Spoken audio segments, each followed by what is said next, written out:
All right, welcome to the Shadowtech Alchemy bi-weekly Zoom call.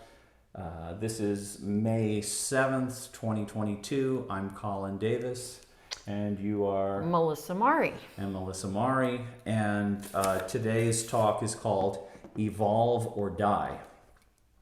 So I think today we're gonna try to keep it down to we're gonna kind of shorten things up a little bit for today.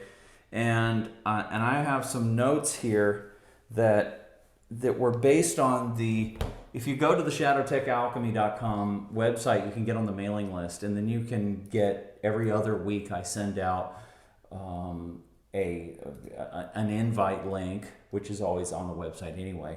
But I send out an invite link and what the subject of the call is going to be about. So today, I don't have that in front of me. Maybe I should pull that up. Maybe I should just read that. I think that's a good idea to actually do that, to read that. Let's start with that. Okay. And I think I'll probably end up talking a little bit more, and then Melissa will comment on everything I said in maybe 15, 20 minutes or something. The red-pilled individual is very aware at this stage that civilization is succumbing to collective evil, and that the cycle of tyranny is turning again. After World War II, Carl Jung drew out a map. Bad. Did not have that on. Okay, better start again. The red-pilled individual is very aware at this stage that civilization is succumbing to collective evil, and that the cycle of tyranny is turning again. After World War II, Carl Jung drew out a map that connects the personal shadow with collective evil, but few took responsibility for this reality. We who are awake today must take responsibility for the fact that collective evil emanates from the recesses of our own unconscious, and that we are all involved. Only those who work on themselves psychologically and develop an awareness of how their own unconscious shadow manifests in their lives and is projected into the world can be part of the solution. This puts a lot of responsibility on us, but there is no other way in our view. If you agree, will you fully commit to this mission? Yeah, I didn't have my mic on in the beginning. So did you want to comment on that before I say some other things? Well, it's like Joseph Campbell's The Hero's Journey. Are you ready and willing to heed or hear the call? Because the call to evolve is coming deep within every soul, and at this point, the hero's call is being given to the red pill community in particular to step up and really take self-responsibility as to what you are going to do externally and internally to manifest your own individual destiny on this planet now and be part of the solution instead of the problem, right? Yeah. The problem with the red pill community is we get very obsessed with the problems, Right. but the solution lies within, and that's what we are concerned about. That's what basically this understanding is this is a message for the so-called red pill community. And why is that? Because, well, from our point of view, I mean, there's a lot of people who are interested in the evolution of consciousness or the evolution of mankind or psycho-spiritual development. But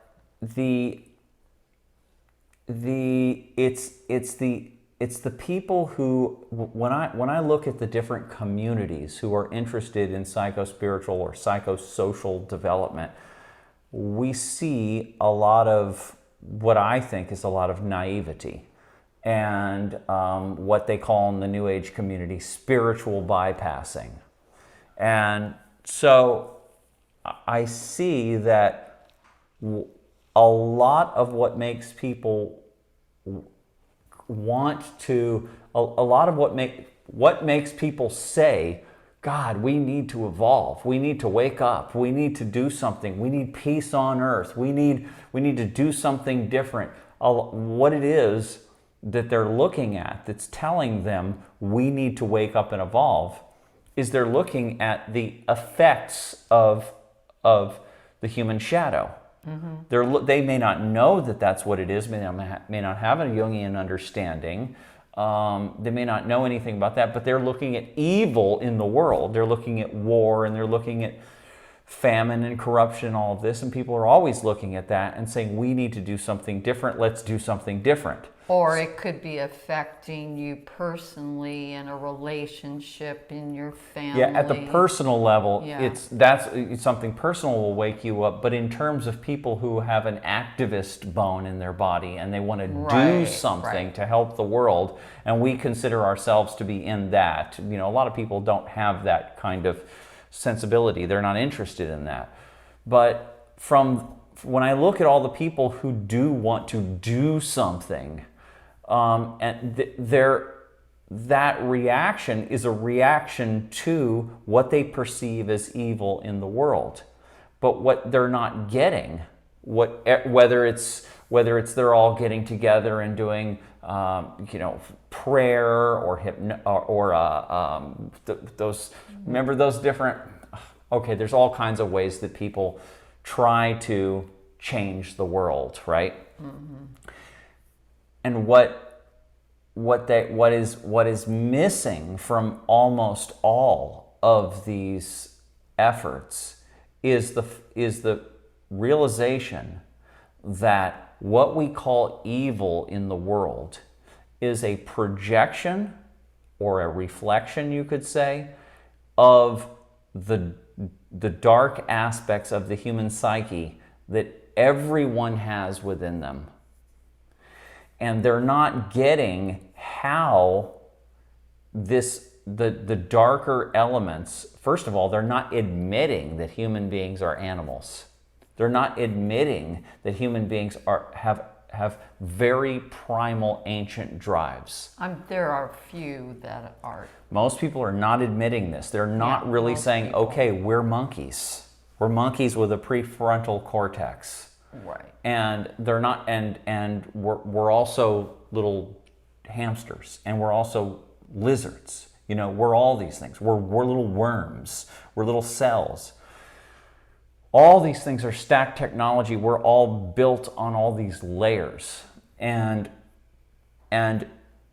if you look at the way other beings on this planet interact with each other, you see a lot of predation, you see a lot of parasitism, and you see a lot of of relationship profiles that if you were to superimpose those into human life, you couldn't have organized society like we have. You can't just act like animals. And even animals have all kinds of preset boundaries, instinctual boundaries of what's appropriate and what's not. But even that is not, it depends on the animal we're talking about, but to have organized, sane, peaceful societies where people work things out rationally. They replace war with court procedure and replace looting and pillaging and pirating with open trade and the free market and all of that. That kind of society, what do human beings in that kind of society do with their ancient primal drives? Whether it's their sexual drives or it's violence and all kinds of little needs, little mammal needs that we all have. What do we do with that? That gets repressed back into the unconscious. And as generally, people don't know this. They don't want to see this. They don't want to realize this. So this forms what Carl Jung called the shadow.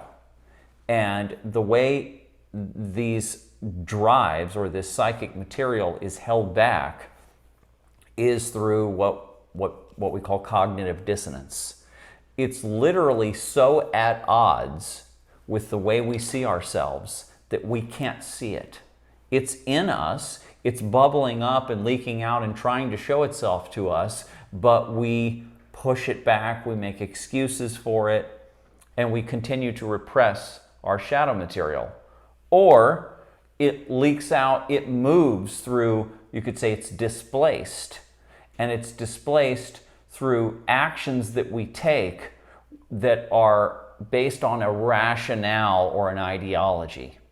And this is how you get these collective movements, what Jung called collective evil. This is where you get the Nazis and the international communists and all kinds of different genocidal regimes, is because there is an ideology that allows the individuals, the members of that group, to be able to act out their primal animalistic drives. And they're able to do that through projection of their own shadow material onto other people. And then there can be some accordance between their, let's say, Christian views and their abhorrent behavior through the rationale. The rationale forms the merger between those two things, and then they can do what they normally wouldn't be able to do. And this is a whole process. It's a state of affairs where we are repressing all this material. We cannot get a hold of it. We cannot take responsibility for it. And so it has to find ways out. And so it moves through different psychic mechanisms like projection, or it's held back through cognitive dissonance. There's a whole circuitry to how this works, and it's very basic. It's not that hard to understand. Like I basically just described the whole way that the shadow works and the way it collectivizes, and that's all right there. I mean, I didn't go into fine detail about it, but that's not that hard. It's elementary school level understanding. It's to understand this and to even have a whole basic map and understanding of the psyche and its relation to culture through the Jungian lens, at least. It has been really complexified. Is that the right word? Complexified, but it can be relatively simple. And we as a people, although this understanding is available to us and has been for decades now, as a people, we know nothing about it. It's worse than how most people know nothing about legal procedure or about economics, right? Or about the functions of the government. Because at least some portion of the people, 1% or 2% of the public knows economics or knows law or whatever. But in this case, only 0.0001% of people know something about the psyche and how all this works, right? Mm-hmm. So that's the situation that we're in, and so when I'm talking about evolution and the title of the talk, Evolve or Die, the framework, the viewpoint that I'm taking here is that the way you evolve, the way you take this next step into psychospiritual adulthood that all these different activist groups have always wanted us to take, the way you do that is the archetypal way, and it's explained in the alchemical formula, and Jung laid it out. And it's in ancient initiation rites, and we can go on about this, but it's the archetypal way. And what you do is you come to terms with your shadow. You have to integrate your shadow. And when you integrate your shadow, you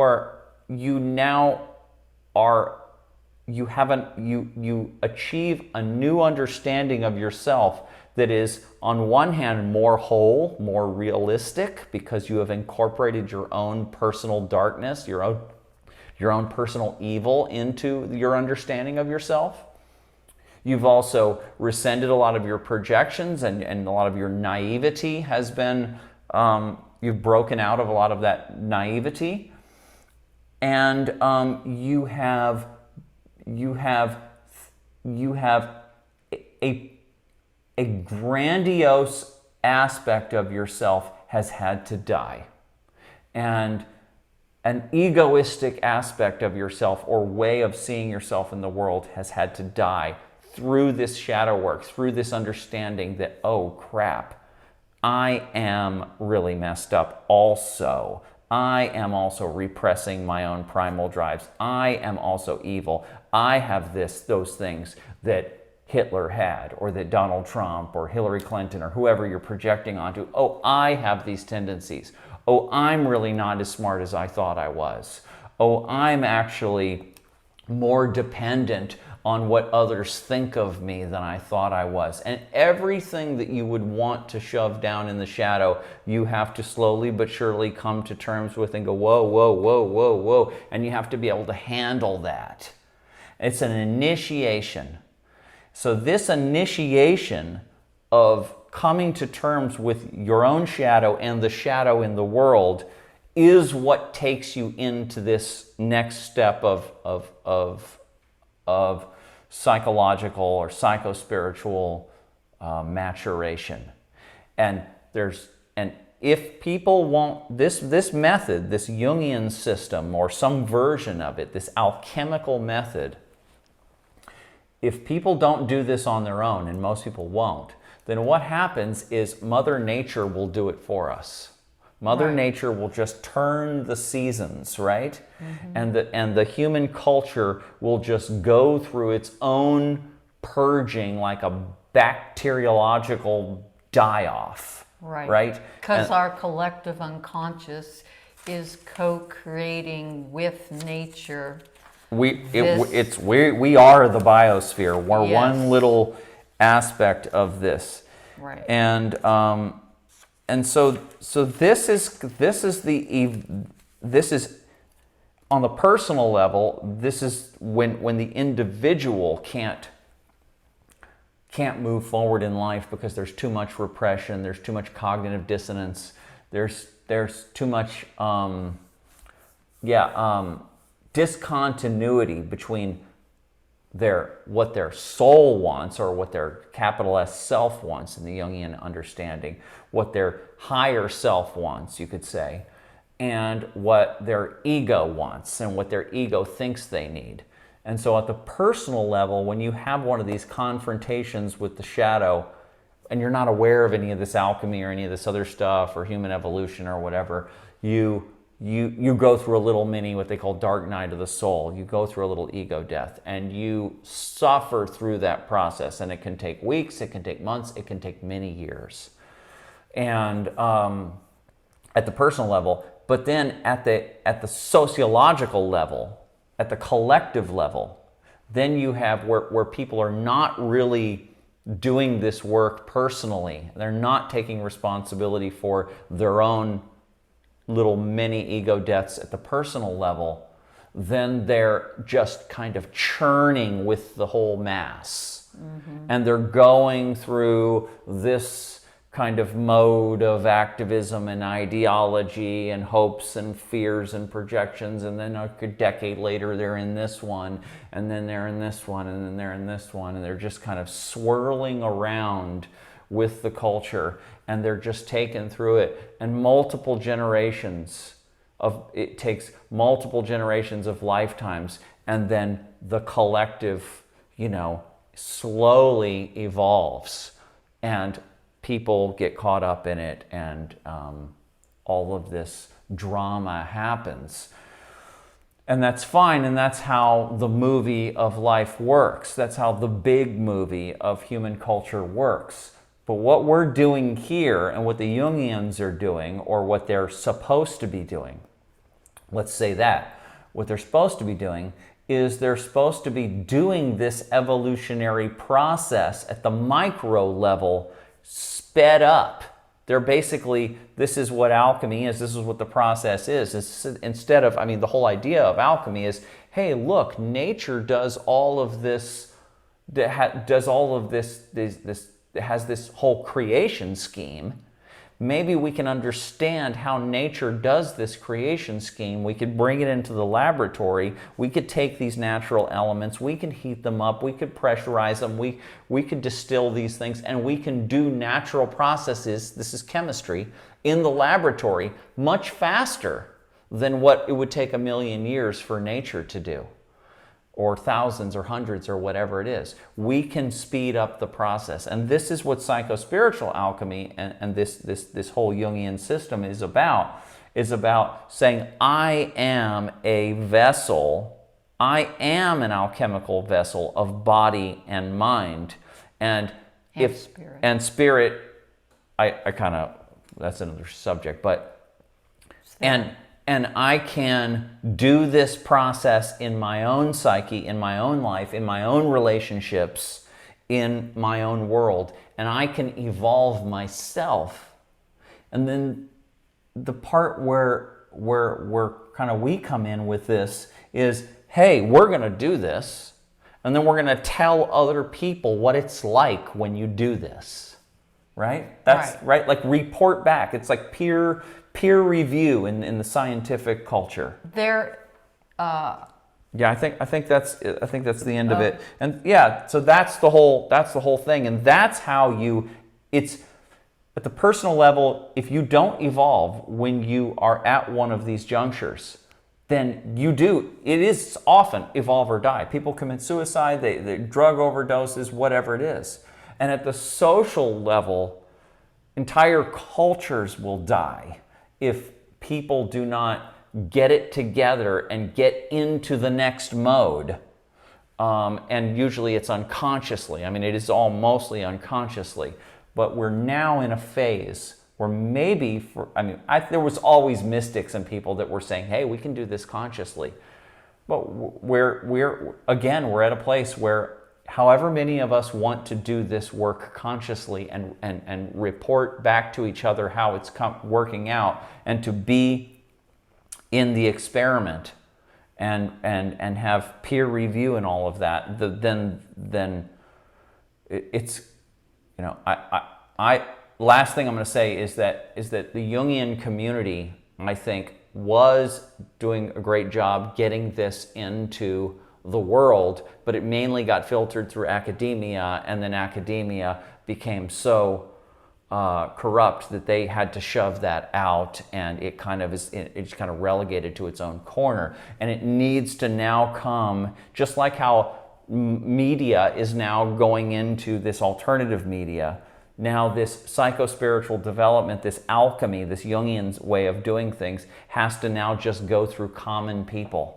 And just regular people without degrees have to just do the work and talk to each other about it and share their results. And so that's what this is all about. Yeah, I was just going to mention that for waiting. There have been other quote-unquote systems, because I don't even like to consider this a system, but like the fourth way, Gurdjieff work. So the fourth way was about using your own life as your way of evolving yourself. Yeah. It's the same thing with some different terminology. Yeah, it's a different map base, but the process is the same. Right. So you're using your own life, your own body, your own mind, your own relationships, everything that's going on in your life, right, as your process of your evolution personally, and then also evolutionary as part of nature's evolution, because we're all a part of this evolutionary process of nature. The fact that some human beings Jung and way before Jung. There's a nice hawk right there. He Yeah. flew into the neighborhood. The fact that some human beings can go, hey, we have to do this on ourselves. We have to evolve ourselves. We have to take responsibility for this ourselves.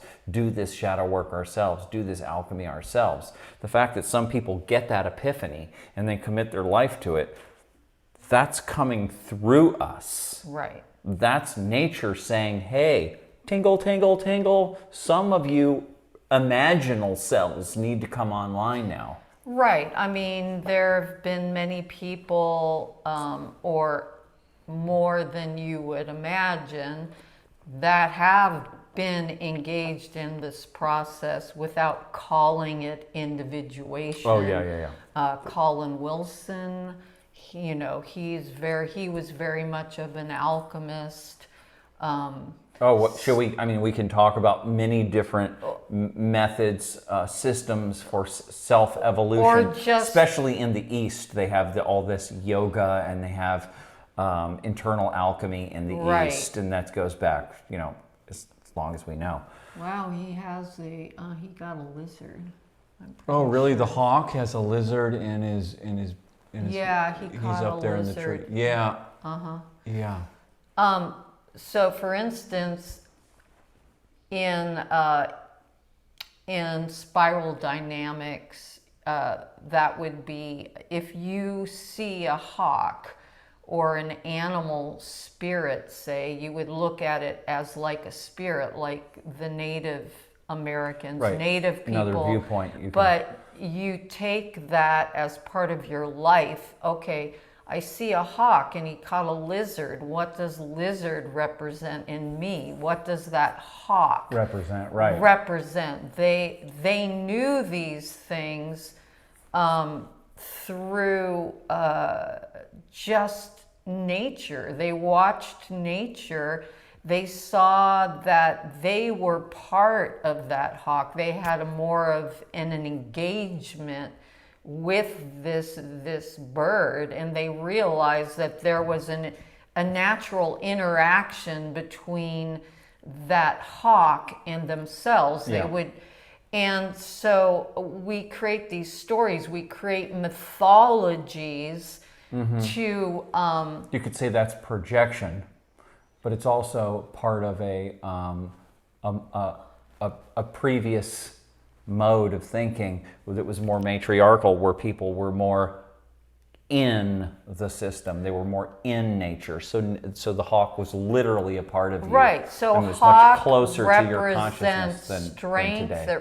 The hawk represents. Well, every culture is going to have its own definition. I know, right? but I'm just saying how I see it. Why I'm doing this right now is to show how I, as an alchemist, as a mystic, or a person who is engaged in this process of evolution. Right. So I see something out there. I see the hawk. This would be a synchronicity, right? And he has a lizard. And the hawk represents, to me, being able to see. There you go. Being able to see. Right. Now the lizard represents, I believe it was the reptilian brain, your most primal nature. That's how you would see it, but it's also a rebirth. Oh, right, because it can regrow its own limbs. Right. So what does that mean? Yeah, you look can make at a little it, story out of that. It's a little sentence. and you go, what does that mean? Like in a dream, how you would decipher dream imagery. Right. Now this is definitely in the Jungian system. This isn't shadow work here. This is another motif of this whole worldview of how to basically take synchronicities, you're talking about something here, and then something in the external world shows itself that's poignant and has obvious symbolic meaning. And so you take that as a greater psychic input and go, what does this mean? We call it living in the movie. We call it living in the movie. But this is a little separate from what we're talking about, but yes, that happened. And but so this is part of what we do as in regards to the shadow. Oh, sure. Because if something that I'm interested in the culture that's negative or shadowy, right? Is So I attracting you. look at that, Right. and what does that mean? Right. What does that mean? And I look at it in a holonic kind of a way, right? Systems stacked way. I look at it as, what does this mean to the collective? Right.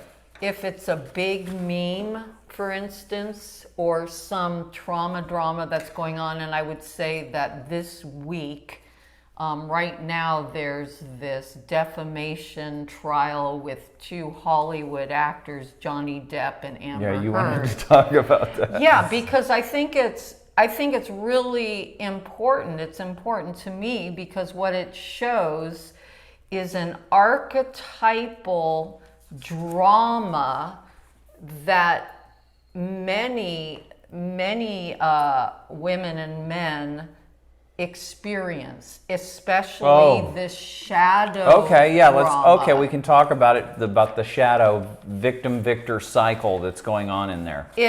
And the collective, it's very interesting because a lot of people are very interested in this because there's a breakdown of structures right now. And in the relationship realm, there's a lot of people that are waking up to the fact that women have a shadow, a very deep, dark shadow, and that has been coming out in the culture that we, because of feminism and being the victim all these many years, that we were not responsible or co-creating this destructive energy, right? And it was all focused on women being a victim, to the point of the fact that the whole Me Too, to the point that the reason this defamation trial started was Amber Heard posted an op-ed, which was a Me Too like op-ed in the Washington Post, about how she was a victim of domestic violence, right? And so the point, I mean, there is kind of a small chauvinistic reactionary men's movement, right? That's what I'm talking about. It's actually not that big, really. Well, but it's been growing. It's maybe been growing. It's been growing to where there's men who are getting into being a man again, and what does that mean, and what does that mean? Yeah, I in see people posting about it, and it's like, women belong back in the kitchen in their place, well, and that's it's very an kind extreme. of That's an extreme. primitive. But there is truth in this archetypal energetic between man and woman. Oh yeah. And then there's this. Then there are the these traditional archetype, yeah. Traditional archetype, and then there's a mythological archetype of the king and the princess, and in this case, and a animus projection, right? And the shadow side of the animus projection. This whole trauma drama is a shadow. Is a projection, an animus projection, and a shadow projection on both of their parts. Yeah, it's like the shadow side of the mother complex and the shadow side of the father complex. And I'm not sure, like I was telling you earlier, how you really pull apart. You have the mother complex, you have the father complex, right? The two archetypes of man and woman that exist in every human being. And then you have the projection of the anima. The man projects his ideal woman in his mate. He doesn't see the mate for who she is. He sees his, princess or whatever. And then she does the same thing to him. Right. And how does the animus, does it differentiate from the mother-father complex? And then also the shadow side of it too. Right. And this is what I'm saying. is that the initial projection It's all mixed up. was this light fire Right. explosion. Yeah. Because they both had a similar trauma when they were growing up. His mother was incredibly abusive to him, Right. and was a drug addict. Right. And her father was an alcoholic. Right. So And they're just reenacting what the code that their parents passed to them. Right. And this is what most of us are doing. We're just reenacting the code that our parents passed to us, which is also based on archetypal codes that are in all of us. So you pass, the archetype moves on, it gets personalized around your own parental genetics and experience, and then personalized a little more by your own genetics and experience. But it winds up being some version of the archetype and some version of your own parental experience, and then you act it out again. The script is passed on to you, modified somewhat, and then you just bring it into the world again, and then you have children while you're unconscious, and then you pass it on to them. Right. And so this is an extreme version of this story, of this archetypal story. It's a mythology, it's a story, it's what we do when there is a shadow complex that has taken over part of us, right? There's a split in both of those people. There was a split when they were young from this trauma, which created this complex. Right. And then the complex grows as you try to stuff it down and displace it. Like in this instance, Johnny Depp stuffed it down with becoming the addict lover and having the whole world love him and admire him. And so he was able to stuff it down and displace it in different ways. Plus he has a lot of artistic talent too on top of that. But the complex is still there. It's still under there. You could see it as you have the natural complexes. You have the natural, I mean, we're using the Jungian terms, the anima, animus.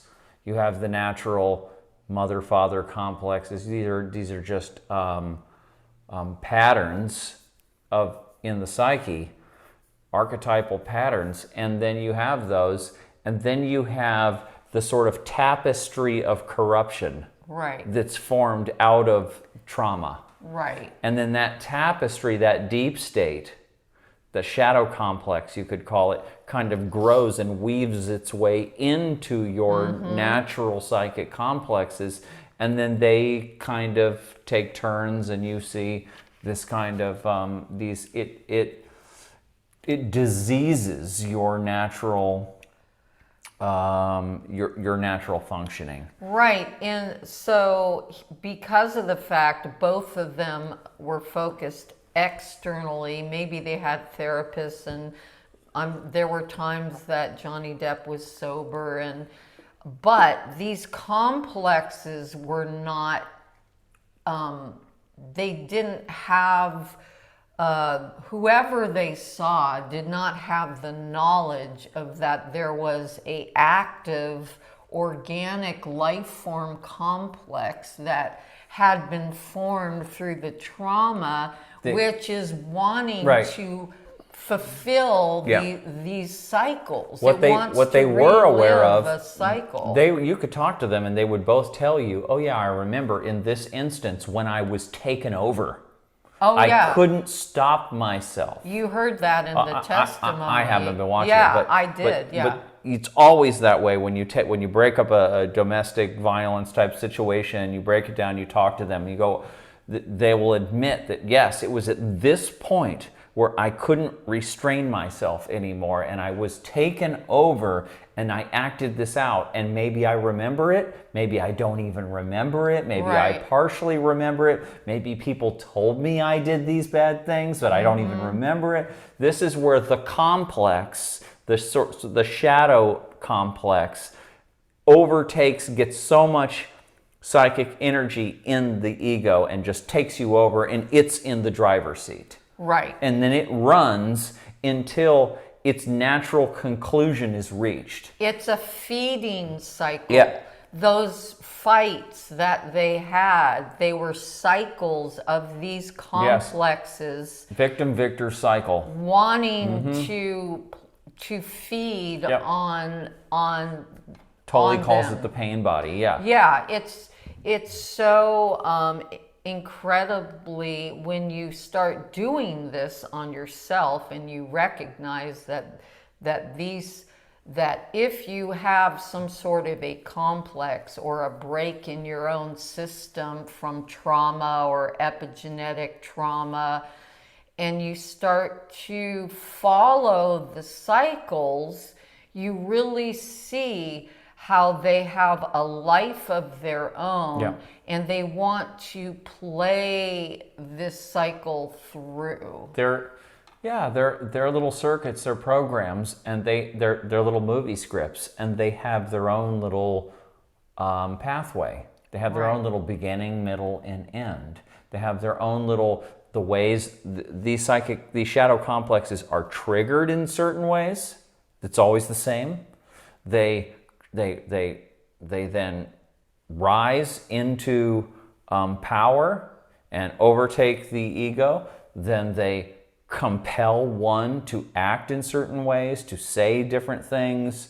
It can be destructive. It can be externally destructive upon another person or upon society, or it can be personally destructive. It can turn itself inward and have you take drugs or cut yourself or whatever it is. Or eat sugar Or eat sugar like or whatever that. it is. Yeah, and whatever you're just it is. taken over, and you can't stop yourself from acting in this destructive way. That's the peak of the cycle. And then the complex is fed, and then it starts to wane, and your sensibility, your awareness comes back again, and you go, what have I done? Yeah, what have I done? I couldn't stop it. And Yeah. and everyone knows this cycle. And different people are triggered by different things. Different people have psychic or shadow complexes around different kinds of wounds. They're personal, but they're also archetypal. They're in a more general way, they're archetypal. And so when you're watching that Johnny Depp Amber Heard trial, and they're talking about all of this, if you have an understanding, and this is kind of I guess this is it's basically a Jungian understanding, but it's also got some other layers that we're putting on there. But if you have some kind of understanding like this, then you can they can't diagnose themselves from where they're at. They Right. need somebody on the outside to step in and say, hey, what's going on? This is one of the big criticisms I have of the Jungian community, because I think the Jungian system is perhaps the most advanced system of psycho-spiritual mapping and development that we have. It needs new layers to bring it into the 21st century. And then you have this whole Jungian community, and where are they? And I'm not I can't consider myself an expert. I'm still learning this system, but I'm into it enough to where I can see, okay, I can see how this system problem solves a lot of this. I mean, it should be where you're watching the Johnny Depp and the Amber Heard testimony, and then the news cuts and says, okay, well, they're taking a break. Let's hear from, so-and-so Jungian analyst to explain to us what kinds of dynamics he thinks is going on here. Right. You don't see that. No, You see because just totally all immature you commentary. see in the culture is people taking sides, Yeah. which are based upon their own projections It's like sports or whatever. as to what it is that they're triggered by Right. in their own unconscious, right? Right. So this is where This is where we're at. this is where we're at, but this is why taking your life as an alchemical vessel and actually taking your day-by-day life, taking full responsibility Right. for every action and reaction that you have, and everything that appears either synchronistically or just day by day in your life. And tracing it back to unwind, to map out your own psyche. To map out your psyche, and then when you have a shadow complex, and the more that you understand your own shadow complexes, when they start going into their cycle, and if you understand them and you've worked with them through emotional processing, which we talk about all the time, and by through your mind mapping out. You are integrating them by becoming aware of them. They're starting to lose energy the more you excavate them. Right, to the point where if you really know your own personal shadow complexes and cycles and within relationship how they work, you can literally be aware of it before one actually goes, and you can choose how you're going to respond to this cycle so that it has the least amount of drama, the least amount of inharmony, disharmony, and if more of us were doing this, we would be able to stop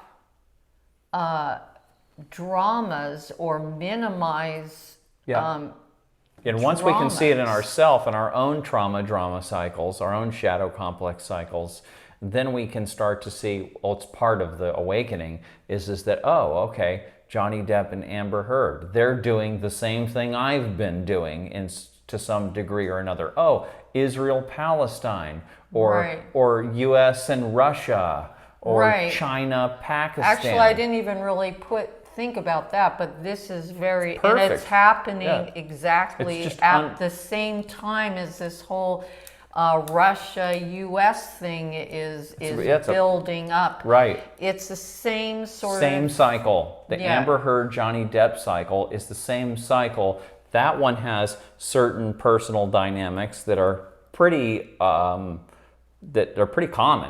in our society. The traits of their mothers and fathers and their pathology is all pretty common in our society. But then you have the dynamic of the Russia-U.S. thing or whatever, and this whole that's a story in itself. Projected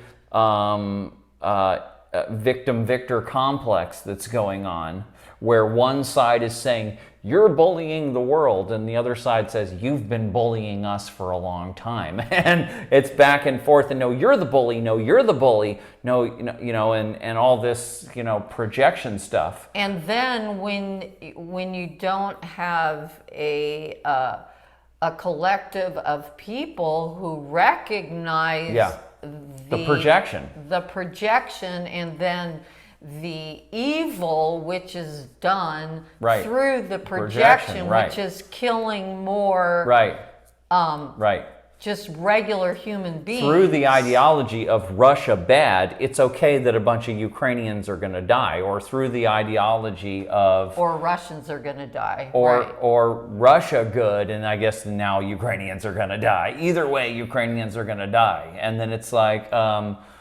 well, how far is it going to go? Is somebody going to nuke somebody, But see, this is what happens. I mean, you can see it going back to the relationship Johnny Depp, Amber Heard level. It took them going and having all of their trauma, all of their complexes right out front for millions of people to hear, right?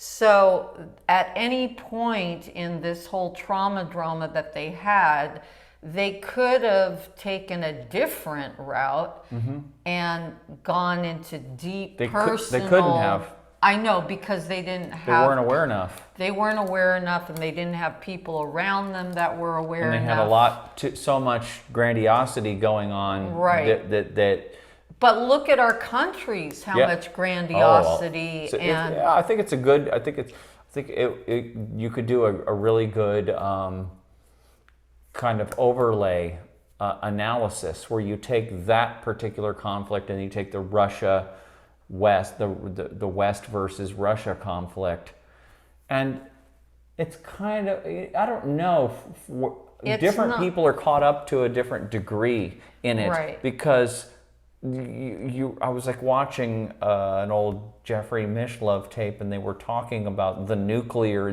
the Cold War and the threat of nuclear annihilation that was going on in the late 80s.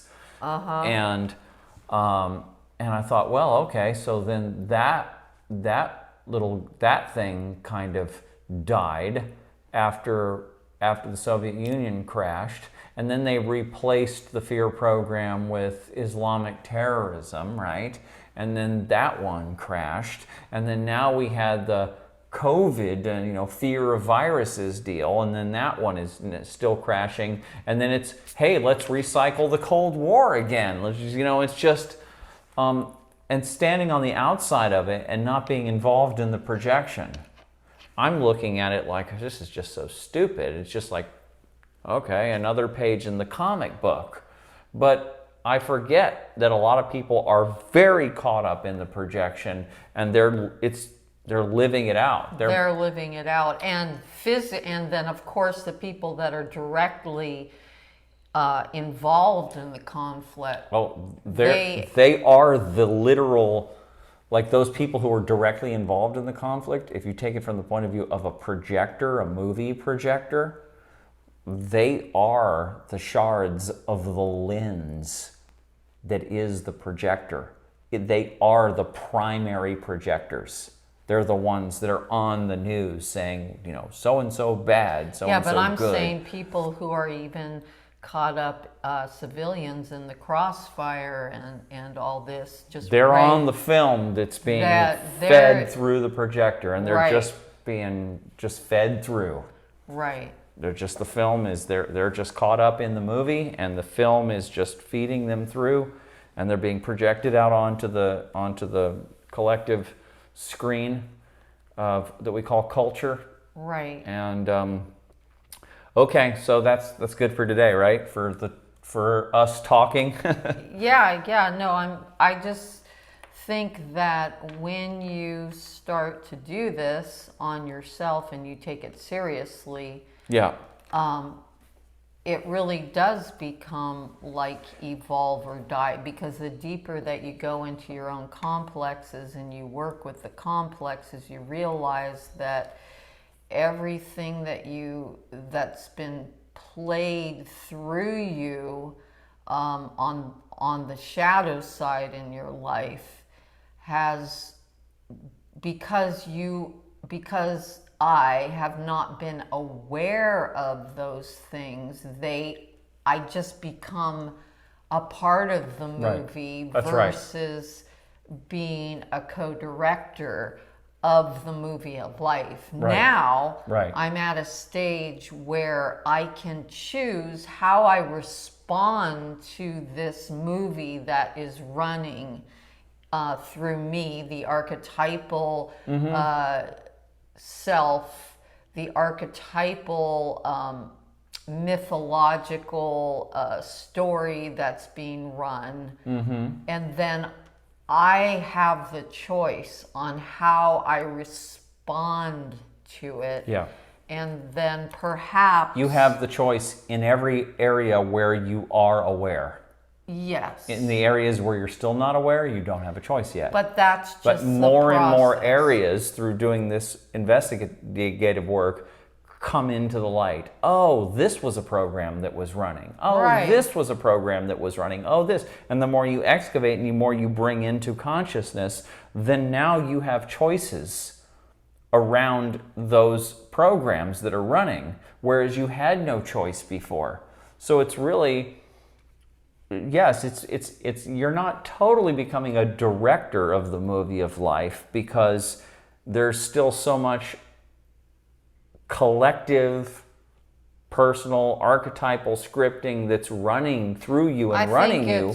But more and more of it, it's kind of like if you're in the director position, it's kind of like you've been handed the script. And you are now kind of going, okay, this is going to be my movie now. Everybody inherits an archetypal script. And then they're kind of going, okay, well, this is going to be, the hero's going to do it this way, and the villain's going to be this way, and then there's going to be the victim over here, and it's going to be this particular, and you're kind of, everybody has choices in the way they run their own movie of life to the degree they're aware. But because so much material, psychic material, is unconscious, you're never fully aware. And so you're really co-directing with the collective psyche. You're co-directing. If you're not even, it's all depends on how aware you are. Now, if you become aware that, hey, wait a minute, I can kind of become more of a director of this movie of life if I will start to study the internal scripting coming through me, and I will start to study where it comes from and its archetypal nature and its whole history, then I can go, oh, okay, and I can become more of a conscious co-creator, a director. And it's for people who get off on that. This is for people, this is for psycho-spiritual scientists, for people who say, this is fantastic that I can actually take something that was completely unconscious before, my behavior, my personality type, my projections, the way I see myself in every way. I can take this, which was once totally unconscious, and I can become conscious of it, and then I can start to really personally make art out of myself and my life.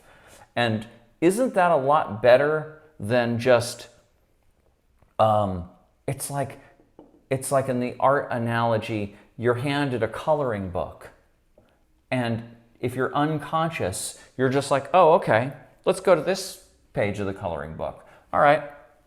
You look up on the wall and you go, oh, that's what colors it's supposed to be?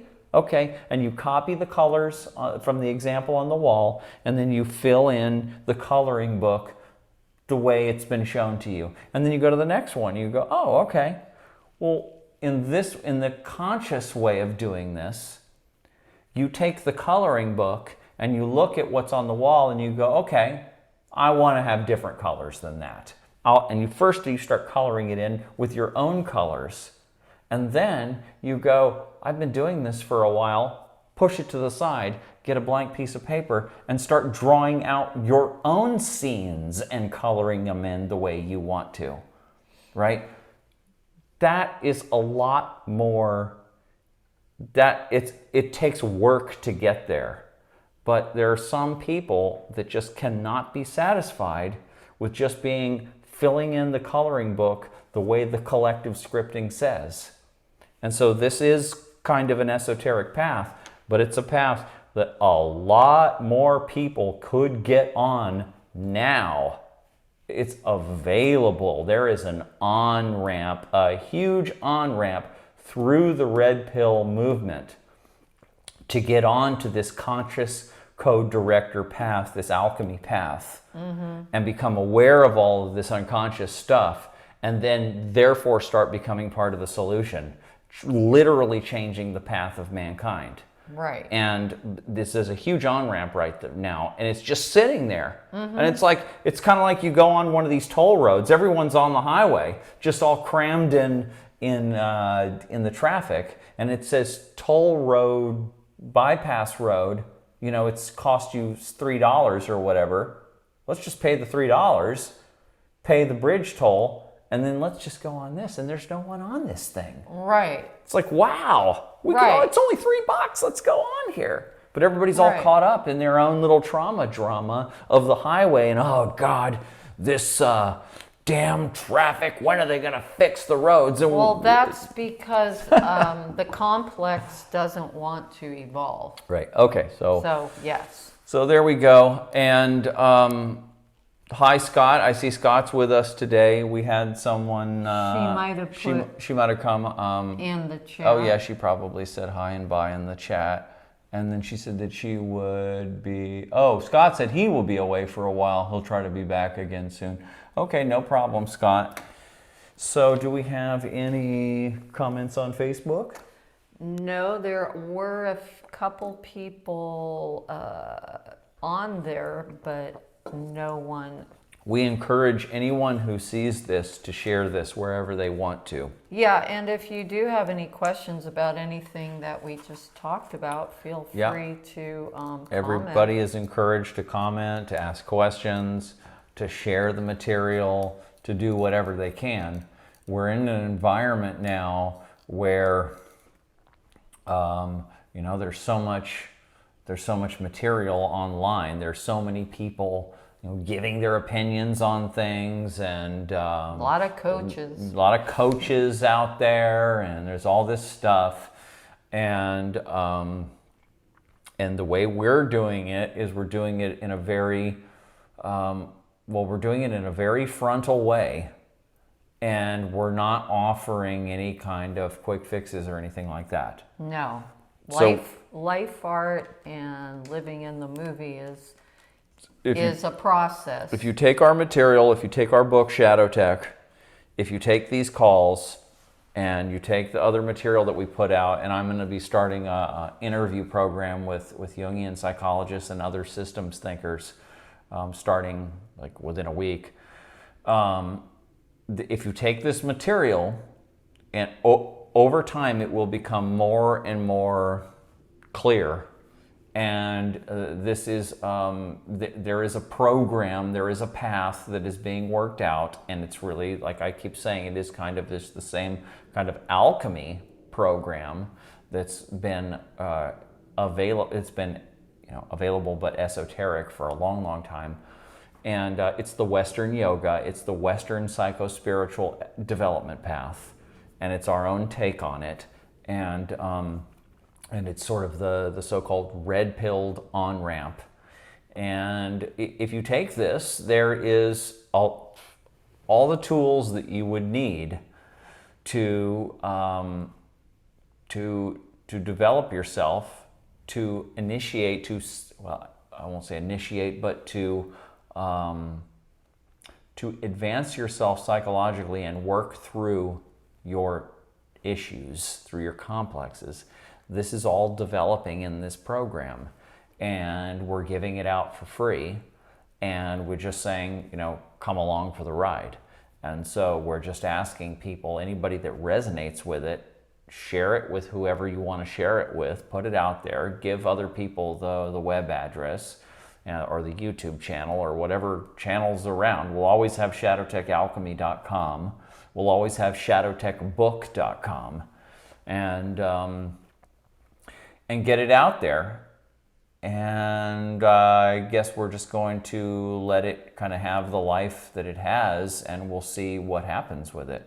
Mm-hmm. And we'll just keep taking steps to this whole idea of the interview program that's coming soon is partially an attempt to sort of walk into a community and say, hi, we're here, let's talk, let's be friends, let's share ideas. Maybe we have something you might be interested in, maybe you have something we might be interested in.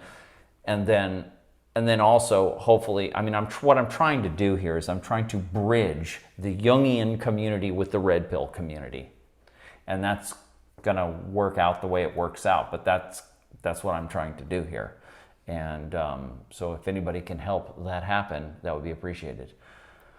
So, hi, Scott. I think we were about to duck out, but we'll say hi and see what's going on. Oh, hi. Hi, how are you? Good. I'm sorry I missed most of this. Oh, it's fine. You can look at it later, or the spiel. Right. Yeah. I just caught, the wanting to bridge those communities, and that's exactly what I'm doing. Yes, you are doing I'm that with trying to build Scientology. bridges to two communities, and that is, my community is more of a breakaway, um, do it yourself or do it with a partner, inner work, very smooth and formal, and in terms of having formal sessions, Yeah. but also recognizing the need to do Jungian work as a vital supplement, something that we don't get very much far into. Right. I think ultimately there's a chance that the technology I'm using will also get into that. But it doesn't directly do emotional work. And so I've Right. really begun recognizing I had done some emotional work myself from earlier therapies, from my own reading, and from running into you guys and similar people, defining that's what the inner work was. And Right. yet recognizing that I had been seriously involved in some good inner work that was very overlapping a little bit. So I want to connect with the freedom, truth, justice movements too, because I Right. recognize those are the people who are making things happen, making change in this universe, which is ultimately what we need and want. And what I think makes the inner work worthwhile is that it furthers those people, or allows people even to begin interacting, because a lot of people hold back from interacting because they're so damaged. They're Yeah. so, Yeah. and they recognize that they really Yeah. want to reach out, but they have issues, and I had Yeah. issues, Yeah. and getting past those issues, and the victory of getting past those issues and being able to speak in public without fear for the first time, late in life, Yeah. is a phenomenal step forward. And I'd like to see, I know there's thousands of more people like us out there. Maybe millions. Millions. Yeah. And literally everyone is ultimately headed that direction, because our evolution means that we're going to eventually come into our calling or our responsibility to use effective communications with each other that raise the vibration, that raise the activity, that raise the cooperation. And that requires getting past those barriers that inner work is trying to get through. Yeah, the way I see it, you call it the truth, freedom, and justice movement. I say the red pill community, and I think it's the same thing. But to me, it is. It's these individuals, this subsection of society, the common thread, and the sort of the reason why I try to tie this, the way I tie it all together, is that most people who are in an activist mode are using their own projection as a way to energize themselves and to take action in the world to stop evildoers or whatever it is. And they're caught up in projection. But they're usually, I think it's the red pill community, however you want to phrase it, that is coming to terms with the fact of the ubiquity or the ubiquitous nature of evil. And that it's not just this party. At first it's this party. If only the Republicans or the Democrats could be squashed, or these Islamic extremists or whatever, and they have their scapegoat. And then they may lose that scapegoat, and then they'll go on to this scapegoat. The red-pilled individual is basically aware of this vast tapestry of cultural parasitism, so to speak, and they're coming to terms with a much bigger understanding of the nature of evil.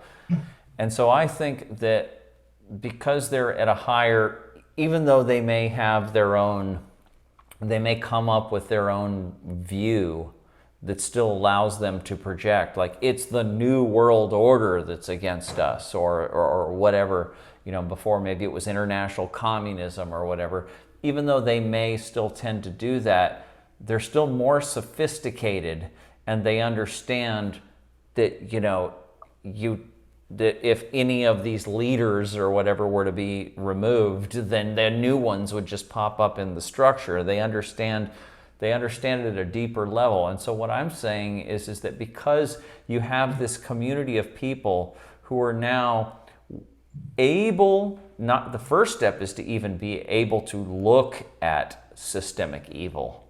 And a lot of people, a lot of Christians and a lot of traditional people just can't even look at it. They say, that's the devil, don't look at it. So the first step is to be able to even look at it, but then to have a broader view of evil or the dark side of the human condition, and to really study it and put your nose into it. What ends up happening is you become inoculated to a degree, and you're able to stomach things that the average person cannot stomach. And for that reason, it's the red pill community or the freedom movement or whatever we call it, because they have kind of already taken some of the poison, and they've already ingested and dealt with some of the poison. Then I'm saying that if you look at the Jungian or the alchemical system as an example, and you look at the stages of development, it's these red pill people who are right there. They're right there they've been initiated. I call them initiates. These red pill individuals, I call them red pill initiates, because they've been initiated into the dark side of reality. So they've already broken off from the average person and from the mainstream society. They've already learned to stomach some of this darkness, although it's out there. They're only a hair's breadth away from going, oh, look, we're all collectively creating this through displacing our own shadow into the world unconsciously. And if they can just get that one thing, then you would have to, if you want to continue on, look at this guy. Yeah, He's been hitting the window. He might have a nest somewhere. Yeah, we've been having bird drama going on over here today. The hawk might be trying to get around here or something. Yeah. So I'm saying that these red pill initiates are right there, and if they can get this, and I know they're sophisticated enough to get this, a lot of them are able to get this, that it's all coming from inside of us and that we're collectively doing this, then they can, I'm saying there's a section of them that will be able to go, okay, well then how would we deal with this? If this is true, that we're all collectively creating these scenarios in the same way that we were talking about the Amber Heard and Johnny Depp thing, if they could become aware that of their shadow complexes and their projections, and they could wake up to the fact that they're being run by these complexes within themselves. If we could do that, then the solution for Johnny Depp and Amber Heard would be to get counseling and start to go back through the childhood and start to look at how that the trauma was created and the effects that the trauma had on them. I think they even have some of that awareness, but they haven't, I think they don't put it together and start to get into the emotional body part of it. If they could get into that and get into that, recognize the complexes and the scripting of the complexes, and then get into the emotional material and start to purge the emotional material and really start to work with this in themselves, then they could now become conscious and stop running these cycles which are taking them over. Well, the same thing will happen for any individuals who want to, if you want to solve the problem of evil, first of all, recognize that you're not solving anything in your lifetime. But if you want to contribute to the equilibrium of human social energy, I would say just the natural evolution of humanity, which if you want is to natural. contribute to that, then, and if you've already been initiated into darkness, then just go, okay, well now there's your own darkness. And this happens to be the number one step on the alchemy formula. You face your shadow first. And then from there, and then Jung says that you go into your contrasexual projections next, and there's he tries to align it up with the alchemy path. Whether it's that formula or not doesn't matter. The first step is definitely the shadow step.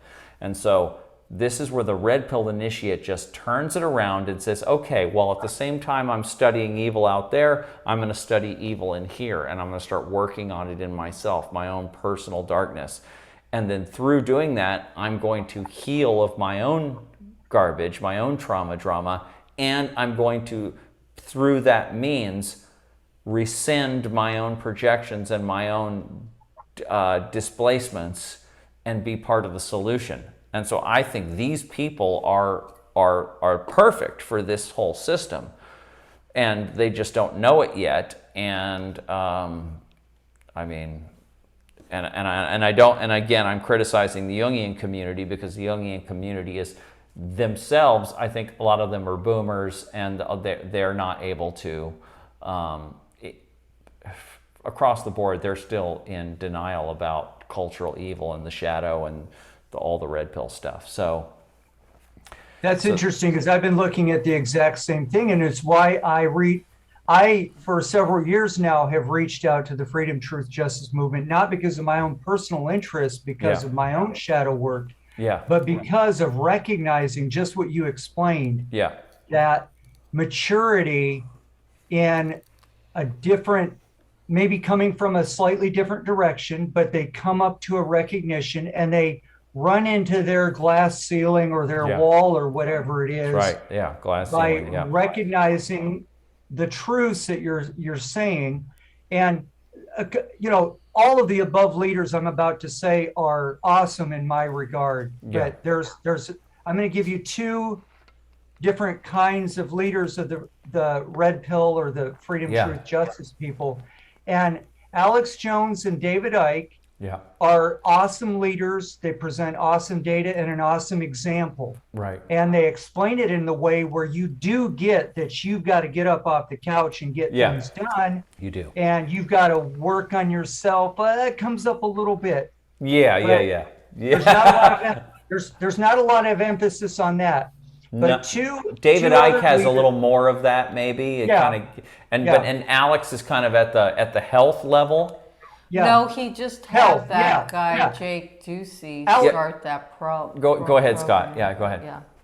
Alex is introducing that nutrition aspect. You got to stay strong for the fight, and that's awesome because that's so true too. And he now has this. What's it called? The great. I forget. It's not the reset. It's by a manifestation guy. There's kind of Ducey.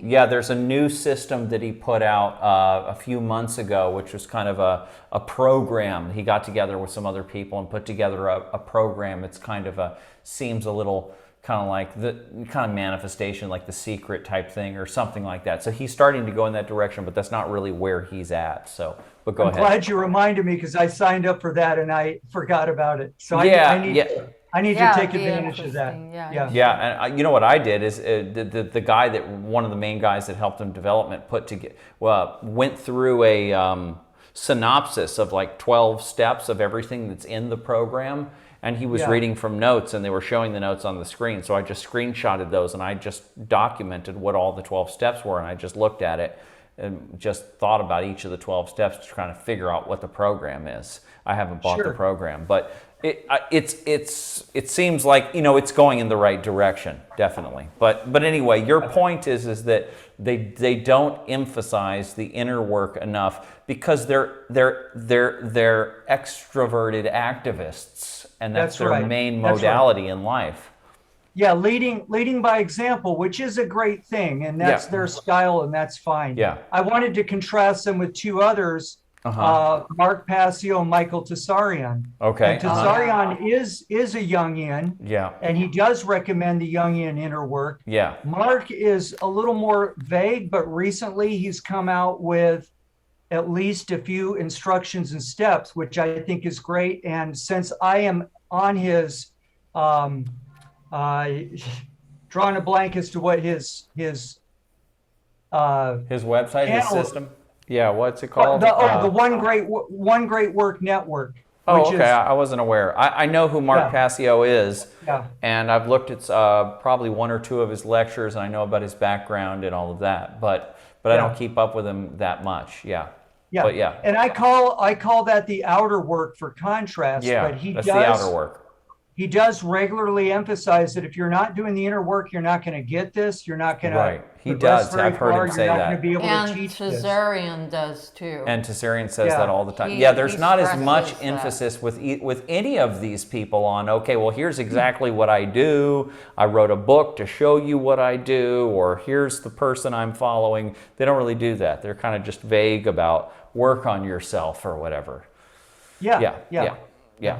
So there is a very fruitful kind of the land has been tilled. Yeah. It's ready for us to plant the seeds. There's a lot of people reaching for that inner work, knowing they need to get it done, knowing that it's tough. Right. Kind of. And I think, I've made some initial steps in going in that direction. And I Yes. actually found your stuff. I think Melissa had done something, either posted a comment or a link to the Shadow Tech in a Mark Passio group. I remember that several years ago. That's how I got interesting. started with you guys. Interesting. Oh, maybe I did. Yeah. I don't know. Or maybe Yeah. it was somebody else. Okay. Yeah. No, it was Melissa. I remember that. Oh, I okay. was like kind of honored to have been linked that by one of the persons that have been involved in making the books. It was like, Right. oh wow, Okay. so there's definitely a need and a reach, and I think that all we have to do is step forward and offer, what we got. Yeah, this is a conundrum too, because so when we put out Shadow Tech, you probably know the story is that there was a lot of creative energy flowing between us when we put that book together, and a lot of this was very in the same way that you're an artist and you know how art is created, and you know that when you create art, it's a combination of influences and past experience with some kind of thread of novelty that's just emanating. It's just happening right there. And like improvising on an instrument is like the perfect example of this. When you improvise on an instrument, yeah, you're going through scales you already knew, and you're in a style and modality that you were comfortable with and stuff, but the actual performance and the details of it are totally new and novel. And it was the same thing with this book, and a lot of the conversations and that came before the book. It was based in research and understandings that we had before, but then it kind of clicked together in a way that was totally novel. And then I started documenting all of our ideas and trying to systematize things and making notebooks and stuff, and then eventually it made it into that. But when that came out, there was some grandiosity behind it, because I remember it was so the creative energy was actually so strong, and I mean, I look back at the book now and I still think, hey, it's kind of like when you look back at any piece of art that was kind of a surprising success, you go, wow, and you try to remember how that was done and everything. It was an organic thing. There was some more grandiosity around it. There was like, we were kind of thinking to themselves, or at least I was thinking, hey, you know what? This is pretty damn cool. We're pretty cool. We should do something with this, and at first, some of this other stuff was coming in, and we were confusing it with real life, and we were going, hey, maybe we should make a little short movie about how we came up with all this brilliant stuff. Well, that was because there was this through my work, they had a movie contest. And Yeah. I thought, oh, well, this would be perfect Right. through that. And But there was, and I don't think it was extreme narcissism or grandiosity, but there was a little bit of grandiosity around it. And then we said, well, it's time to start doing interviews. And we started doing interviews. We actually contacted Sean Stone, and he brought us down to LA and put us on his program. And we thought that was pretty cool. And we're thinking, okay, well, this is going to go somewhere. And I had some success in music, and then there was a field that I got involved in, coaching people on foreclosure, and I had some success in that. And I thought, well, this is going to be like the next creative thing that we do, and this will get out there, and then we'll start our own program. Maybe we'll have our own internet show or whatever it is, and kind of thinking that this book would be the basis of kind of a new program that we would develop and put out there, and that everything would go smoothly. And what turned out was that unconsciously it scared everybody. Yeah. It scared I everyone. see.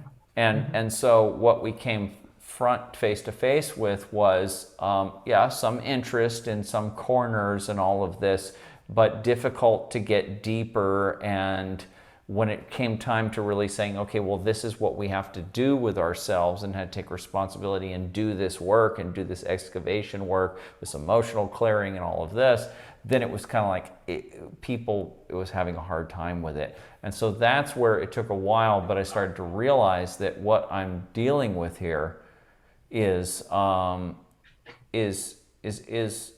very scary, and it doesn't need to be. And so I kind of think that the more we talk about it and demystify this kind of work, and you're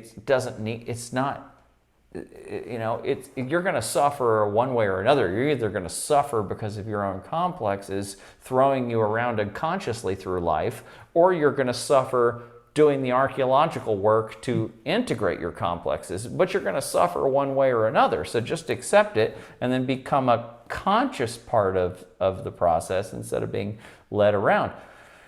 But so that happened, and then there was a kind of a come down after that, where I was like, oh, okay, this is going to be harder than I thought. This, getting this material out there. And then I also realized, well, this is definitely not the be all end all of an understanding. And I got a lot more work to do on myself and understanding these things. There's a lot more work to do. I'm not as smart as I thought I was. People are more scared of this than I thought they were. And there was a lot of that kind of, and then having to come down to where we are now, to where we're putting out these calls and putting out this material, and there's a limited audience, and still thinking that it needs to get out there and needs to have a broader audience, but trying to come up with ways to be able to do that in a way that's more palatable. I'm realizing you can't just say, hey, I have this antidote or whatever, but it tastes very, very bad. It's totally going to give you a stomach ache for months, but you have to take it every day for months. They're just going to be like, no, I'm not taking that. Yeah. And so you have to make it more palatable. And that's something I came to, and I'm still in the process of figuring out how to do that. We've been talking about that, you and I, so. Yeah, So I get exactly what you're saying. And Yeah. I think, to make another division of examples, you see Mark Passio and Alex Jones screaming louder and louder, Yeah. get up and do something. And then you see David Icke and Michael Tessarian just calmly putting out their videos. Yeah, and it's you true. guys too. That's You how guys we're too. kind of doing it. And I'm trying to move into that phase, because the knowledge that when people are ready, they're going to reach, and that we're putting things there that they can, it's almost like we're planting the seeds and and it's growing. They're going to see a garden out there eventually. Right. And they're going to go, oh, there are different things you can do. And if I don't like this method, I've got this method to choose from. Right. That is kind of where I'm moving. Yeah. Not only to promote my own stuff, but to promote the stuff you guys are doing, Michael Tessarian stuff, anybody who's doing an effective inner work that overlaps or relates to what we're trying to Yeah, accomplish. Michael Cesarian has just been doing his Yeah. thing for years, and it's just the culture is finally coming up to where he's been for many years. Yeah. I think that his work on the feminine psychology, and he has a whole website He has a lot of websites, programs, DVD sets. devoted to that Yeah. is absolutely incredible and should be viewed by every woman. I like the way Alex Jones does things. He basically says, okay, here's my whole platform and everything that I'm doing, and then I bring on all these other people. He doesn't necessarily, actively promote them, but he brings on these other community members and introduces his audience to those people, thereby relating himself and everyone and being a networker to try to create this community. He's had Mark Passio and David Icke on within the last few months. He had regularly, Mark, actually. Yeah, he's had David Icke on many times for many years. Many times, that's true. More recently, Passio and Tessarian. When I first took the red pill, so to speak, I found Tessarian probably I think I found Alex Jones within a year. I found Michael Tessarian within a year. David Icke, I think I took a little bit longer to get into because he was doing the reptile thing. But Icke books in the 90s. I read. She saw him in the 90s. Yeah. Yeah, I remember. Yeah. It was around the time that it's weird how it's getting to more of a sync, but around the time that I saw that Hunter Thompson movie with Johnny Depp in it, and I went to this bookstore in Santa Fe. I was living there, and I saw a David Icke book, and I bought it. Right. And then I started to go to the video store and rent his video. Yeah. So you were awake to all this well before probably we were, but yeah, that's when I always knew, but. For me, it was William Cooper's Behold a Pale Horse. Oh, there you go. And my fiance at the time worked at a bookstore, big bookstore. So she got an advance copy. And I think the weekend it was released, I read it stayed up all night long. Oh, so I was wow. one of the first to read it in its entirety. Oh, and wow. That was my initiation. And I already was interested in politics and doing something about it, doing something about the evil. Right. But that one really gave me so much information in one package, in one night. It's just like completely changed my life there. What was that, like 95 or something? That was 91 or 92. Oh, wow. Yeah. Wow. So that was even before the Iraq War, or the first Iraq War was happening around that time. I got into Scientology the next year, and I took a dive into the cult and out of the mainstream. So I only caught fleeting things, as well as we had our own Freedom magazine, which is an investigative journal, which used to be a phenomenal thing for the freedom, truth, justice movement all over the world in the 70s. And it found that it was the first to uncover the drug trafficking from the government. And since Scientology had already been taken over by a new dictator, it was fading from its mighty reputation of the 70s. Right. And Scientology was becoming another blah religion, over the years that I was in it. And I recognized that change, and that's why I eventually got out of it, because I got in there because I thought these guys were really onto the, woken up to the freedom and truth and justice thing that I wanted to pursue, as well as having the inner work. So I did get something out of the inner work. That's why I stayed in it for so long. But I'm looking at their response to 911, for example, and going, whoa, come on, we're supposed to be about truth. We're supposed to be aggressively. We fought the IRS. We fought the government back in the 70s. And now we can't handle this one. We got to blame it on a psychiatrist in Al Qaeda as the closest we can get to what happened there. And what did they say it was? a psychiatrist that was part of the, you know, Oh, Scientology they is had to mix anti-psychiatry. psychiatry with Al Qaeda. They had Yeah, to come up with some amalgamation.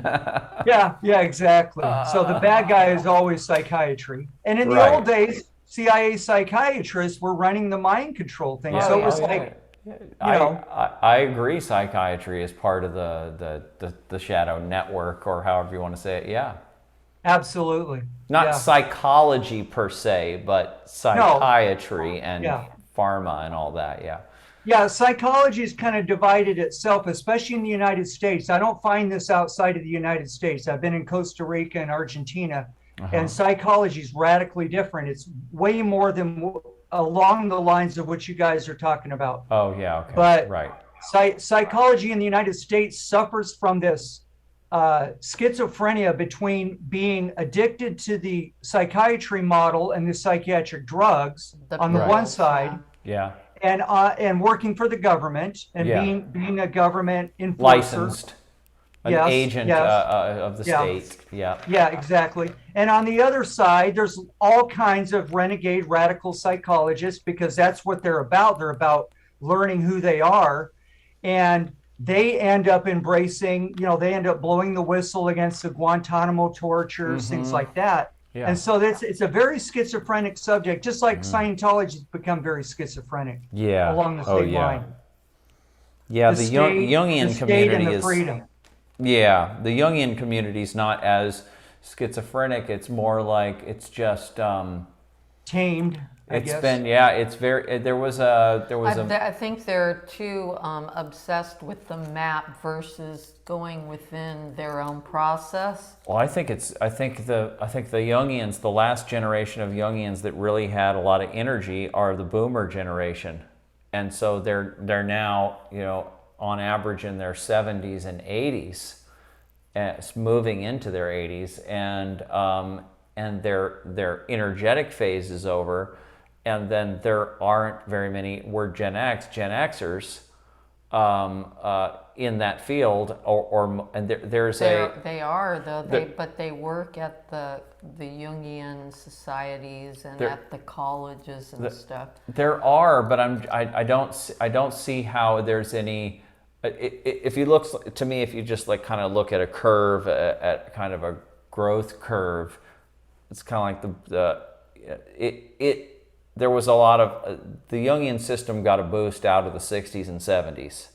Sure. Right, and then after and then it waned in the 80s, and then there was another, at least in the United States, there was another boost through a men's movement. Do you remember? Yes. There was a men's movement, Yep. and starting in the late 80s and moved in, sort of peaked in the mid 90s probably, where it was. I mean, there's different men's conferences that were going on around the world, and especially in the United States, where there was a lot of Jungians in there, and they were helping men work out their issues. And in part of a way, it was kind of a response to feminism, saying, well, you know, women need to have their little healing culture, and well, it turns out men need to have a healing culture too. And it was helping men to kind of see their feminine side and to get in touch with their emotions and all of that. And it was a lot of Jungian mapping was going on in there. And so that was the last kind of big boost. And then now where we are with it is you have Jungian, you have universities that are offering Jungian programs, like in the United States. I think probably the main one is Santa Barbara, the Pacifica Institute for whatever it's called, Jungian Studies or whatever. And then you have them in Europe too. There's a handful of them in Europe, and there are probably some around the world. And that's kind of like, well, people that want to get into the world and have a professional license and go into psychotherapy, but they prefer this very kind of artistic version of psychology and therapy, and so that they're still getting people through the fact that the benefit you get is that you get out of this training and you now have a license. You now have a degree you can hang on your wall, and that will help you to get clients. But because there's not as much awareness of the Jungian system in the general culture, there's not that many clients to be had. And so I think that offering is not even really that significant, because probably, and I don't even see I kind of don't think that a lot of those programs are really doing what, I don't think they're up to snuff on a lot of them. And so I kind of, it's kind of like you saw that, these kind of, these waves, and now the Jungian understanding has basically just kind of found its way into all kinds of alternative ways of looking at things, and people just, quote Jung here, quote Jung there, or the idea of shadow work is kind of in the New Age or healing community or whatever, and people talk about it. Maybe they don't really, maybe it's kind of superficial or whatever, but it's there. If you start posting, like if you go onto Facebook or Instagram or something and start posting little memes, little pictures with Jung quotes on there, you'll get a lot of likes, because people kind of realize, hey, this is a wise man, that these are good quotes. So Jung as kind of like a saint is kind of out there and appreciated, but when it comes to actually really doing it and having a community around serious people that are doing it, it's very small, and it needs to be revigorated. It needs to be, brought into the 21st century. It needs new layers. It needs to be simplified massively. It needs to have a simplified version of it. And I'm going to, I think you might have heard me say, I'm starting to interview Jungian psychologists who I think are at least to some degree red-pilled, are not,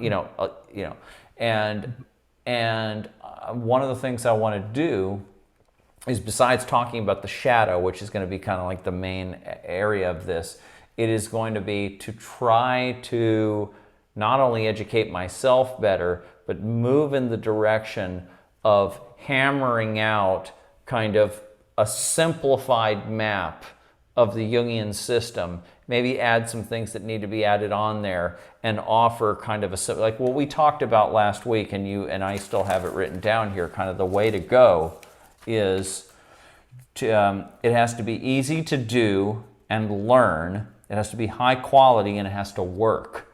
And then the difficulty ratio has to increase as you go through it. It has to start easy. Can't start like the way it's done now. The way the Jungian system is now is like, okay, here's this big amorphous blob of concepts that all hook together. Figure it out. Exactly. And I think one of the things that you alluded to earlier when you're talking about the reaching out to the red pill community is in the Jungian system, recognizing that doing the outer work gives material for more advanced inner work. Because once you have confronted the obvious thing, well, they're not always so obvious to people, but you know what I mean? They're in your lifetime. There are things that happened when you were a kid, a lot of it, and that's your stuff, and it's very personal. But as you get into the bigger layers of shadow, the deep, the ones that encompass more dynamics in your life, when you get up and get active, you run into that, you know, where you're dealing with evil, social evil, and things like that. And you voting, voter fraud in your county. And now you have the advantage of having learned the inner work on your own issues, which is the thing that it's hardest to get these outer work people doing is to admit that they've got some of their own personal issues to get through first. That's right. Even though they're pretty successful at the outer work. But then now you know how to process the bigger picture. which is what which is what you guys are doing with the seminars, and what I'm getting so much out of is, hey, I run into that same stuff because it's not addressed very much in the lighter inner work that I've been working with, and now it's being able to apply those same principles to a bigger picture, to a bigger phenomena. Yeah, noticing whatever it is that you're attracted to, either because you're, when it comes to shadow material, it's often what you despise, what you see in the world that you keep seeing. You're attracted to looking at something ugly, something pathological, political or otherwise, and then to unfold that and go, that represents the reason why I'm attracted to that, is that represents some kind of energy that's still trying to work itself out in me, and let me find the personal correlate to that outer shadow in myself, and going through that process of dissecting that. And just the whole, and then again back to alchemy, the whole motif of as above, so below. It's you take this motif absolutely seriously. And we're in this rational scientific world. People think, oh well, these old mystical things, whatever. This is not important. But I think with the as above, so below understanding, Ken Wilber in integral theory, I think, has a good, very rational way of explaining that. And if you realize that the whole universe, including psyche and culture, is composed as a holarchy of self-similarity, kind of a fractal type nature, then, and you realize that this is a fundamental principle in the universe, then you can kind of say, oh, I see. Culture out there is the macrocosm above. Mind or psyche in here is the microcosm below. And they have self-similar motifs, and they're relating to each other, and they're feeding each other, and it's all one big ecosystem, and there's really no separation between the two. And everything that compels me one way or another in the culture is related to energies that are in me, and it's as above, so below. And you can kind of get this. Now you're in this world of responsibility. This is the bad part for people. It's a world of responsibility, and going, okay, this is what I'm attracted to in the world is showing me a reflection of things that are going on in me, because not everybody's attracted to or despises the same stuff. And so, because everybody has kind of a different profile. But there's like a handful of concepts, maybe two handfuls of concepts that are in the Jungian system, and they are not just Jungian, but what I've come to realize, like I was working on this other book that's kind of on pause right now, but I had to stop and I had to do all this investigation into Gnosticism and Neoplatonism and stuff. And I came to Stefan Heller is somebody that really helped me at first see this, but the whole, what he calls the esoteric tradition, that is this whole vein of esoteric spirituality. It's an underground spring that's been feeding every religion through time immemorial, all the way back to indigenous shamanism. And if you just take the Western world, which is the most appropriate for the Western person to investigate, because you start looking at, the yogic systems in India and Tibet and stuff like that, you're in it. It's not everybody can really click into that so easily. But if you go into the Western world and you start going, oh, okay, here's where we are, and here's the different strains of Christianity, and here's these other pre-Christian strains, and then here's the Jewish strain, and here's these Greek and Syrian and Roman and these other strains, and you kind of keep going back, and you get back into these even more ancient indigenous strains, and you just and there's an esoteric tradition with these psycho-spiritual motifs that keep presenting themselves and incorporating themselves into culture, into religion, into cultural ethics and morals and values and all of this. And you see it's one big long thing, And then the Jungian system is basically, because Jung and his helpers, his colleagues, basically went in and really started pulling apart early Christianity and Neoplatonism and the whole Greek strain and these other Western strains. And then he studied alchemy for so many years, which was a manifestation of some of this older stuff. And then he kind of aligned his own systems and thinking with this. He basically created a kind of a holistic system that incorporates just a lot of the of Western psycho-spiritual values and understandings are all incorporated in there. And it's kind of like just like a new kind of recipe that's made out of the same ingredients as all Western religious and spiritual systems. It's just a new concoction. And when you realize that that's what it is, then you realize it's totally grounded in our history. And it's not some odd thing that just some genius kind of said, like, hey, here's this cool thing, like in Scientology or whatever. But I mean, all systems are kind of naturally grounded in the culture they come out of. But it was really carefully developed to be, the Jungian system was very carefully developed, and it's been being poked at and tested and everything by a couple of generations now. And when I look at it, I just don't see, and it's almost a religious system. It's almost kind of, it bridges, it's a personal science, and it's kind of between personal science and religion.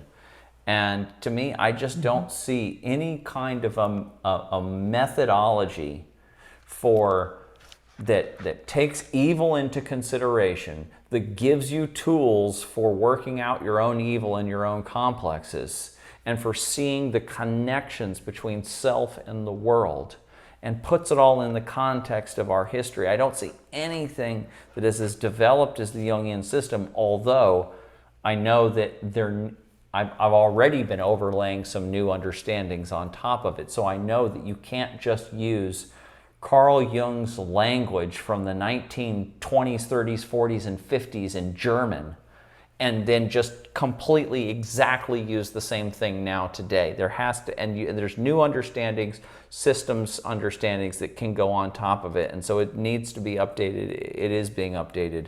But I just don't see anything better than that. So I'm just like, okay, I'm just going to take that. I'm just going to take that and go, thank you. That works. Let me understand this better. This is a perfect toolkit. Now let me start kind of plugging in some new tools that need to go into that, figure out what this toolkit is, and then start putting it out there. And then just let it, let it grow. Yeah. Yeah. Yeah. What we need is to put those toolkits out there so that when the moment comes for the individual or for the group or for the movement, which we hope someday will take hold, that the proper tools that fit the criteria that we talked about last time, easy to use, easy to develop, and easy to grow within. Yes. And then those tools being there, then you can turn to the promotion. I've done some promotion. I totally agree with you. When I do promotion, when I reflect on the honesty of it, I have to go, wait a minute. If somebody responds to this promotion, how is it going to work? And I go looking at, I need to explain some more. It's like, it's a constant cycle we have to do to qualify, improve quality of the presentation. Good. That's just, like you said, high quality is in there. And you have to put, even though you realize that, okay, well, I'm dedicating all of my own life energy to this, I want it to be accepted into the society, get some kind of social credit for it, whether it's whatever way. You see that it's already useful, it could be used right now. At the same time, there is that mandate that you have to, it's alchemy, and you have to have you're trying to tell people that you can turn lead into gold. Well, have you done it in your own laboratory yet? Right. So right. don't sell a system for making gold out of lead if you're not doing it yourself. So Exactly. And one of the best things that I've taken away from all the leaders that I just mentioned, earlier, is that almost every one of them, to some degree or another, has come to terms with the same thing, that the world has turned against them, or they had to start out as the only one. And one of the things that has really helped me the most to keep going under those circumstances is that old idea, and it's even I think in the Talmud, if you're reaching just one person, and you really change that person, it's worth all that you put into it. that's good. And once you have that as your reason for doing your work, you're not doing it for other reasons, ego or whatever. Right. Then that whole potential for it becoming its own thing, and taken off way beyond what you can manage and control. Right. Which is our dream, because we want people to benefit from the inner work. Sure. Then that, I see that going forward, and that's part of the shadow work of a teacher. Is why am I doing this, and what rewards am I asking for, and are those realistic? Yes. Yeah. No, you're right. The teacher has their own shadow material. That's you're totally right. Unique to teaching, that only comes up when you step up and start doing it. Then you go, oh wow, there's more shadow work here. Yeah, exactly. Yeah. Well, thank you, Scott. Thank you for your contribution. So there was some material in this talk. Maybe it'll immediately be available on Facebook, which you're already on. So maybe the first half hour might be something you might want to look at again. But yeah, as usual, thank you. And we're going to go. There's a special election that we're supposed to vote in for the Texas Constitution. So we're going to go down there and vote. And then we will hopefully see you in 2 weeks. Looking forward to it. All right. Okay. Thanks. Yeah. Thanks again. All right. Good to see you. Okay. Thanks. Bye, Scott. Bye-bye. Bye.